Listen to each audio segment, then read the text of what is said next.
Hey goddesses, how you doing? I hope your day is magical. Look, what if life is supposed to be easy? What if magic is supposed to be easy? What if spell work is supposed to be easy? Okay, just ride with me for a minute.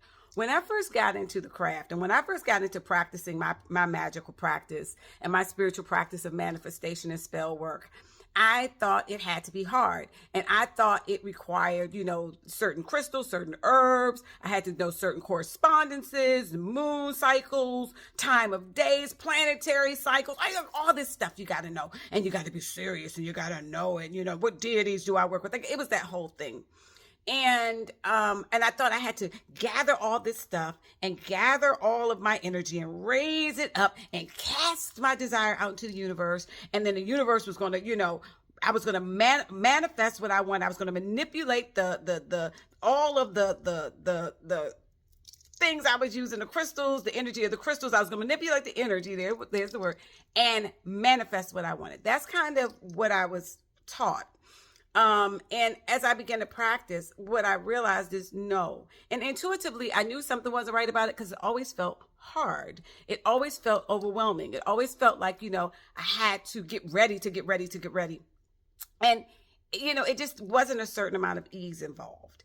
And as I've grown as a practitioner and as an energy worker, Reiki practitioner, witch healer, I've come to realize that what we're all trying to do, at least what I'm trying to do, I can't speak for y'all. What I'm trying to do is get into the universal flow of love. There's a universal stream of love, a divine stream of love that is constantly flowing to us, that is always available to us, and that is always willing to help us manifest what we desire if we get in the flow. And so now I've come to realize that it really is more about finding peace, finding balance, opening myself up to peace, opening myself up to balance, opening myself up to the reality that this could be easy, and asking for more divine guidance instead of assuming I know how it's supposed to look and how life is supposed to unfold, assuming I know what's right and what's wrong.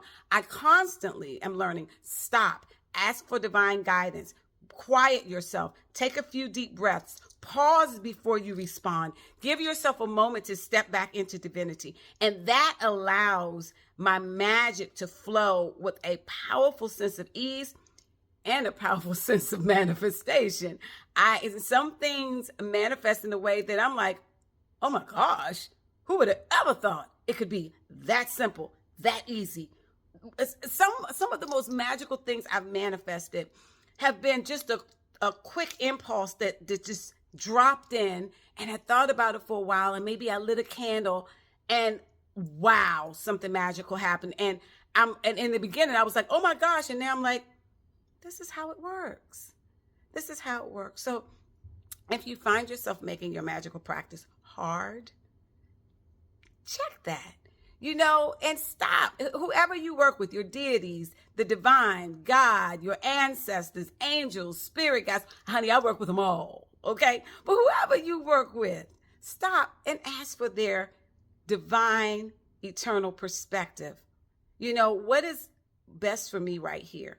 What is this divine spirit of all wanting me to know in this very moment? What power is available to me in this moment? Because it's not just about like doing rituals and that's it. It's about, we do these rituals so that we can drop into a space of receiving guidance and of becoming attractive to the things that we desire to attract, right? So just think about it. Homework. Look around your life. Check yourself today. Ask yourself, am I making this harder than it has to be? Am I trying to figure it out before I even asked the divine source to brought up the sun this morning to help me figure it out? Just a thought, sugar, just a thought. All right, well, that's it, and that's all. Now, you all going out here, and you have a magical day on purpose.